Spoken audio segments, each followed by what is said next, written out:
नमस्कार दोस्तों, आप सभी मित्रों का फिर से हमारे YouTube channel DK Saini study point में आप सभी का स्वागत है। तो जैसा कि दोस्तों आप सभी को पता है, हमने जो सीरीज स्टार्ट की थी आरपीएससी फर्स्ट ग्रेड हो, सेकंड ग्रेड हो, केवीएस हो, डीएसएसपी हो, टीजीटी हो, पीजीटी हो, सभी में ये जो क्वेश्चन है वो बार बार रिपीट होते रहते हैं और टॉपिक वाइज जो हम प्रश्नों का जो सॉल्यूशन है वो यहाँ पर करवा रहे हैं। तो दोस्तों वीडियो को कंप्लीट देखना, और जो भी हमारे चैनल पर पहली बार है, इस वीडियो को पहली बार देख रहे हैं तो चैनल से डायरेक्ट जुड़ने के लिए चैनल को सब्सक्राइब जरूर करें और वीडियो को लाइक करें। चलिए दोस्तों, सबसे पहले नंबर का जो प्रश्न है वो आपकी स्क्रीन के सामने है, आप यहाँ पर देख सकते हैं। यदि समीकरण a1x² plus b1x plus c1 बराबर 0 के मूलों में वही अनुपात है, अर्थात इसके जो मूल है वो उसी अनुपात है में है जो समीकरण जो ये दी गई है उसके मूलों का अनुपात है, अर्थात इन दोनों समीकरणों का जो मूलों का अनुपात है वो क्या है, समान दिया गया है। तो यहाँ पर समीकरण देखिए, यदि समीकरण a1x² plus b1x plus c1 बराबर 0 के मूलों में वही अनुपात है जो समीकरण a2x² plus b2x plus c2 बराबर 0 के मूलों में है, अर्थात मूलों में जो अनुपात है वो समान दिया गया है, तब ये कह रहा है कि a1/a2, b1/b2 और c1/c2 जो है वो क्या है, क्या वो AP में है, GP में है या फिर H में है, कौन सी श्रेणी के अंदर है वो आपको बताने हैं। तो जो दिया गया है वो हम यहाँ पर लिख लेते हैं। देखिए यहाँ पर दिया गया है कि जो मूलों का अनुपात है वो क्या है, समान है। मूलों का अनुपात क्या दिया गया है, समान दिया गया है। तो जब मूलों का अनुपात समान होता है तो एक कंडीशन आपने पढ़ी होगी, b1²/b2², अर्थात x के गुणांक का वर्ग का जो अनुपात है दोनों समीकरणों में वो किसके बराबर होता है, a1c1/a2c2 के। किसके बराबर होता है, a1c1/a2c2 की। लेकिन यहाँ पर समीकरण में भी इसी तरीके से दिया हुआ है, तो यहाँ पर आपको बड़ी आसानी हो चुकी है हल करने में। देखिए हम इसको इस प्रकार से लिख सकते हैं, b1/b2 इसका होल स्क्वायर बराबर a1/a2 इंटू c1/c2। इस प्रकार से हम इस समीकरण को लिख सकते हैं, क्योंकि ये जो समीकरण है वो GP में बन चुकी है। ये जो है a1/b2, b1/b2, c1/c2, इस प्रतिबंध के माध्यम से ये GP में हो गया है, अर्थात GP की कंडीशन होती है कि बीच वाली राशि का जो वर्ग होता है शेष दोनों राशियों के गुणनफल के बराबर होता है। यहाँ पर वही आ रहा है, अर्थात a1/a2, b1/b2, c1/c2 कौन सी श्रेणी में हो जाएंगे, गुणोत्तर श्रेणी में हो जाएंगे। कौन सी श्रेणी में हो जाएंगे, गुणोत्तर श्रेणी में हो जाएंगे। तो इस प्रकार से बिल्कुल सिंपल क्वेश्चन था। यदि आपको ये कंडीशन याद थी, जब मूलों में अनुपात समान होता है तो ये कंडीशन आपको लगानी पड़ती है। तो यदि आपको ये कंडीशन याद है तो आप बड़ी आसानी से जो सवाल है उनको हल कर सकते हैं। एक और कंडीशन होती है, स्टार करके मैं यहाँ पर लिख देता हूँ, जब समीकरणों में जो मूल है इस तरीके से दिया होता है कि जो मूल है वो कितना गुना है, k गुना है। यदि इस तरीके से आपको दिया हुआ है कि मूल k गुना है तो कंडीशन ये होती है k+1 का होल स्क्वायर अपॉन k बराबर b²/ac। यहाँ पर केवल जो एक समीकरण है वो दी हुई होगी। इस प्रकार से ये कंडीशन भी आपको याद में रखनी है। चलिए दोस्तों, नेक्स्ट प्रश्न आपकी स्क्रीन के सामने है। यदि x वास्तविक है, सबसे पहले तो ये दिया गया है कि x क्या है, x आपको वास्तविक दिया गया है, तो वास्तविक की कंडीशन होती है b² - 4ac greater equal to 0 होता है। वास्तविक में दोनों कंडीशन आती है, ग्रेटर देन 0 भी और इक्वल टू 0 भी, इसलिए सबसे पहले वो कंडीशन लगाएंगे। लेकिन आगे देखिए क्या कह रहा है, तो x² प्लस 2x - 11/x - 3 का जो मान है वो विद्यमान कब नहीं होगा, वो विद्यमान कब नहीं होगा, तो वो आपको निकालना है कि कब विद्यमान नहीं होगा। तो 4 ऑप्शन दिए गए हैं। सबसे पहले हम ये कंडीशन लगा देते हैं। देखिए ये कंडीशन हम लगाएंगे बाद में, पहले ये जो आपको समीकरण दी हुई है x² प्लस का 2x माइनस का 11/x - 3, इसको हम दोस्तों y के बराबर मान लेंगे। किसके बराबर मान लेंगे, y के बराबर मान लेंगे। अब देखिए इस प्रकार के जो प्रश्न है जिसमें पूछ ले कि इसका जो मान है वो कब विद्यमान नहीं होगा, या फिर इस ऐसी कोई समीकरण दी हुई है और पूछ ले कि आपको इसके महत्तम मान और न्यूनतम मान निकालिए, तो आपको y के बराबर मान कर ही हल करना पड़ेगा। अर्थात एक तरीके से परिसर जब हम निकालते हैं, जो परिसर निकालते हैं वो इसी प्रकार से हम निकालते हैं। तो हम y के बराबर मानेंगे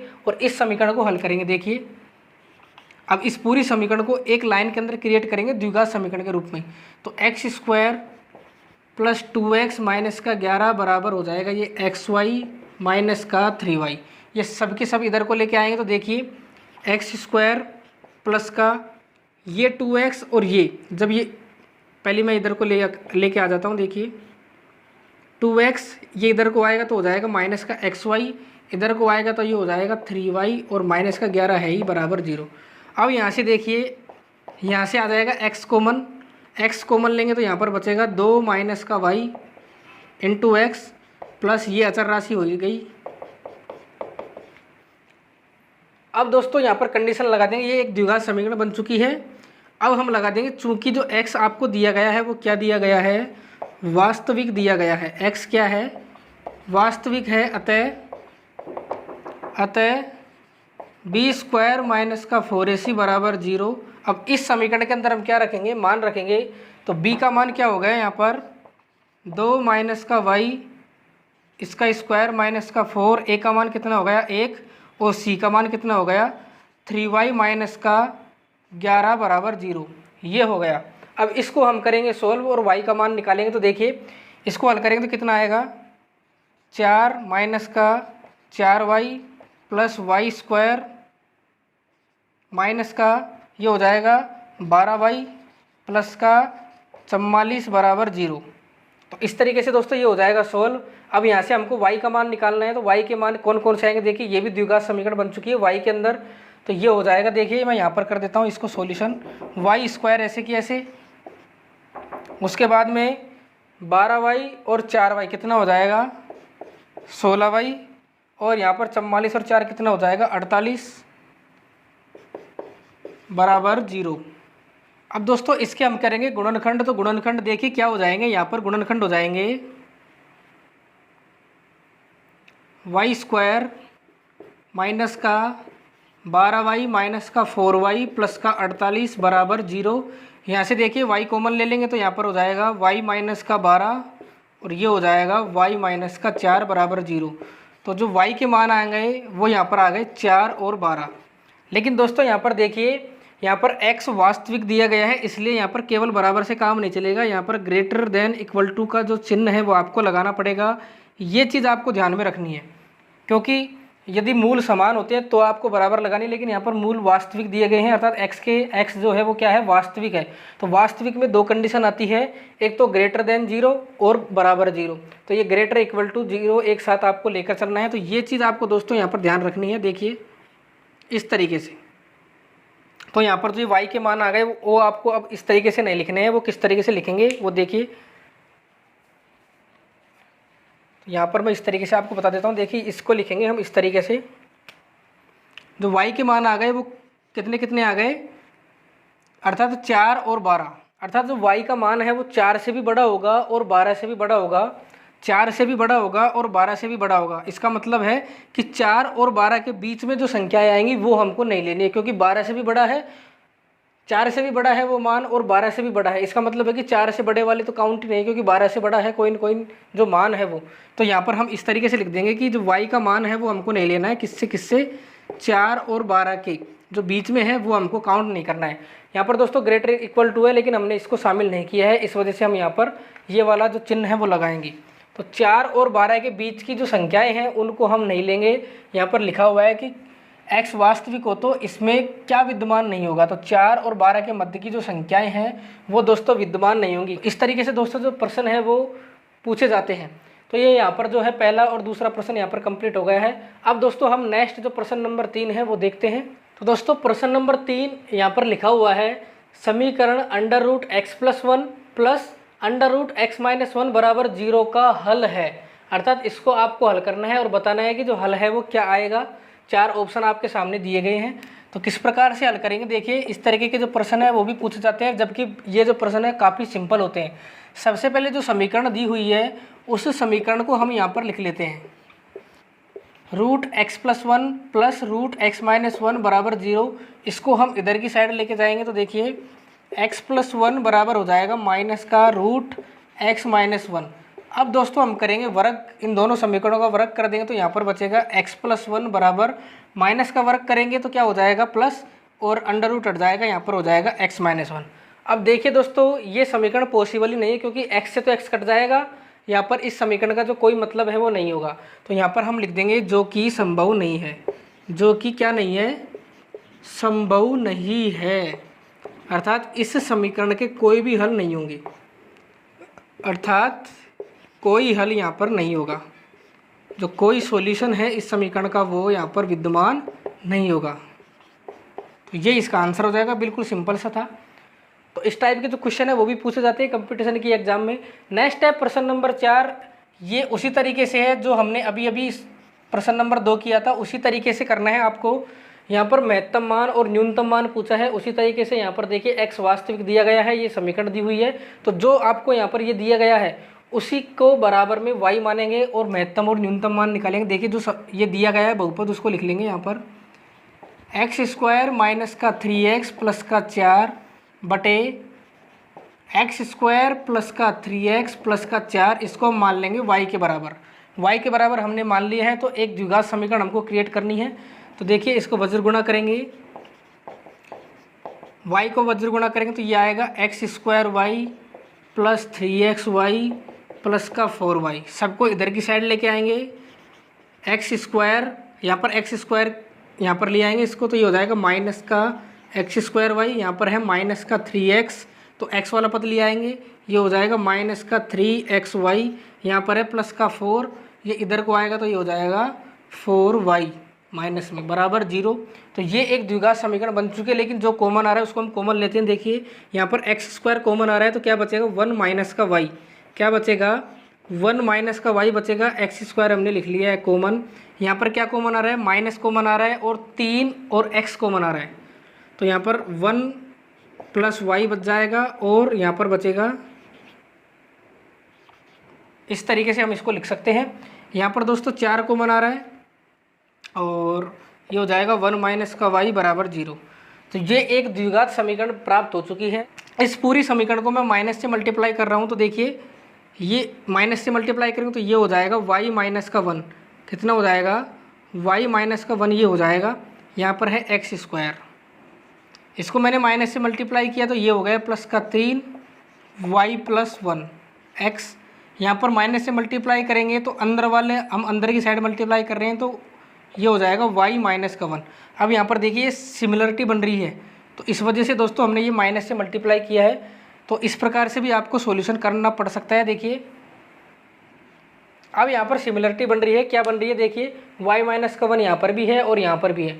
अब चूँकि x वास्तविक दिया गया है, तो ये दोस्तों प्रैक्टिस से आएगा, आप बार बार प्रैक्टिस करेंगे तो आपको समझ में आ जाएगा कि इस प्रश्न को आपको कैसे करना है। तो x वास्तविक आपको दिया गया है, इसका मतलब ये है कि b² माइनस का 4ac का जो मान है वो ग्रेटर इक्वल टू क्या है, 0 है। b का मान है ये, कितना हो जाएगा 9 y प्लस 1 का 1 स्क्वायर माइनस का 4, a का मान है ये, और b का मान कितना है, ये कितना है y माइनस का 1, तो ये हो जाएगा y माइनस 1 का स्क्वायर। देखिए दोबारा मैं लिख लेता हूँ,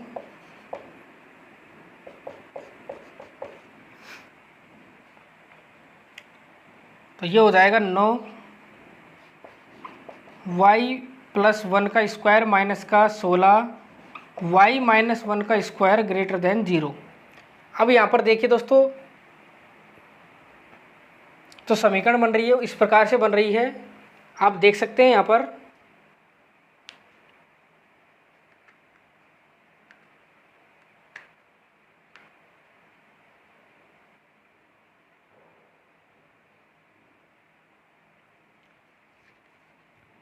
तो दोस्तों ये समीकरण बन रही है। अब इस समीकरण को हम करते हैं हल करेंगे तो देखिए हम वर्ग खोल लेते हैं यहाँ पर। 9 y² प्लस का 2y प्लस 1 माइनस का 16 y² माइनस का 2y plus 1 greater equal to 0। अब यहाँ पर देखिए 9y यहाँ पर है, यहाँ पर है माइनस का 16y², ये घटेगा तो कितना बचेगा, माइनस का 7y², क्या बचेगा, माइनस का 7y² बचेगा। उसके बाद में दोस्तों यहाँ पर हो जाएगा 9 दूनी 18y प्लस का, और यहाँ पर है माइनस का माइनस माइनस प्लस 32y हो जाएगा ये, तो 18 और 32 कितने हो गए? 50। कितने हो गए? 50। तो ये हो जाएगा 50y, और यहाँ पर हो जाएगा प्लस का 9 है और माइनस का 16 है, तो माइनस के कितने बचेंगे यहाँ पर? 7। कितने बचेंगे? 7। ग्रेटर इक्वल टू क्या हो जाएगा? 0।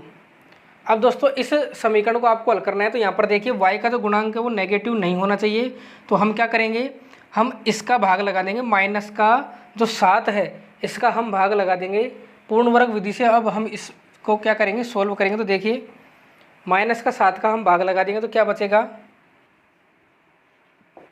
या फिर दोस्तों आप ऐसे कर सकते हैं, माइनस को हम कॉमन ले लेते हैं, माइनस को हम गुणा करेंगे तो देखिए ये बनेगा 7y² माइनस का 50y प्लस का 7 लेस देन इक्वल टू 0। जैसे ही हम माइनस से मल्टीप्लाई करेंगे तो इस प्रकार से जो समीकरण है वो यहाँ पर बन जाएगी। अब इसको हल कैसे करना है वो देखिए, इसको हल कैसे करेंगे? तो ये हो जाएगा यहाँ पर देखिए 7y² माइनस का 49y माइनस का y प्लस का 7 लेस देन इक्वल टू 0। यहाँ से 7y कॉमन आ जाएगा, ये बचेगा y माइनस का 7, यहाँ पर -1 कॉमन आ जाएगा। इस तरीके से दोस्तों ये जो समीकरण है वो आपको सोल्व करनी है। तो यहाँ से जो y के मान आ गए वो क्या क्या आ गए देखिए, हम इस तरीके से लिख सकते हैं इसको। y का मान आ गया एक तो 1/7 और एक आ गया 7। यहाँ पर लेस देन इक्वल टू 0 है, तो लेस देन इक्वल टू 0 के लिए हम क्या करते हैं? यहाँ पर देखिए लेस देन इक्वल टू है अर्थात 1/7 को शामिल करेंगे, इस तरीके से हम इसको लिख सकते हैं। तो ये जो मान है 1/7 ये तो हो गया न्यूनतम मान। क्या हो गया? ये तो हो गया न्यूनतम मान, और जो 7 है ये क्या हो गया? महत्तम मान। क्या हो गया? महत्तम मान। तो इस प्रकार से मिनिमम और मैक्सिमम हम ज्ञात कर सकते हैं। तो ये कौन से ऑप्शन में आ रहा है? सबसे पहले महत्तम पूछा है तो महत्तम 7 है, यहाँ पर भी 7 है, तो ये वाला जो ऑप्शन है वो दोस्तों राइट हो जाएगा। तो इस प्रकार से जो प्रश्न है वो आपको क्या करने हैं? सोल्व करने हैं। अब नेक्स्ट प्रश्न देखिए। तो दोस्तों प्रश्न नंबर 5 यहाँ पर दिया गया है, यदि समीकरण x² + 2x + 3λ = 0 तथा 2x² + 3x + 5λ = 0 का एक अशून्य मूल उभयनिष्ठ है, अर्थात मूल आपको उभयनिष्ठ दिया गया है। इन दोनों समीकरणों में जो एक मूल है वो क्या है? उभयनिष्ठ है। तो लैम्बडा का मान आपको ज्ञात करना है। बिल्कुल सरल तरीके से शॉर्ट ट्रिक के माध्यम से हम इसको हल करेंगे। जैसा मैं बता रहा हूँ वैसा आपको याद रखना है, तो आप बड़ी आसानी से इसको हल कर सकते हैं एग्जाम के अंदर। वैसे दोस्तों सूत्र भी है, लेकिन वो सूत्र भी इसी तरीके से आया है, मैं बता देता हूँ। देखिए शॉर्ट रूप, पहले सबसे पहले इन दोनों समीकरणों को लिख देंगे। x² प्लस का 2x प्लस का 3λ = 0। सेकंड समीकरण लिखेंगे 2x² प्लस का 3x प्लस का 5λ = 0। दोनों समीकरणों को सबसे पहले आपको लिखना है। अब देखिए इनके जो गुणांक है, जैसे x² का जो गुणांक है वो हमको लिख लेंगे, x का गुणांक हम लिख लेंगे और अचर पद हम लिख लेंगे। तो x² के गुणांक है यहाँ पर 1 और यहाँ पर है 2, तो हमने ऐसे लिख लिया। फिर है x के गुणांक कितने हैं? 2 और यहाँ पर है 3, तो 2 फिर कितने लिख देंगे? 3। फिर अचर पद कितना है? 3λ और यहाँ पर कितना है? 5λ।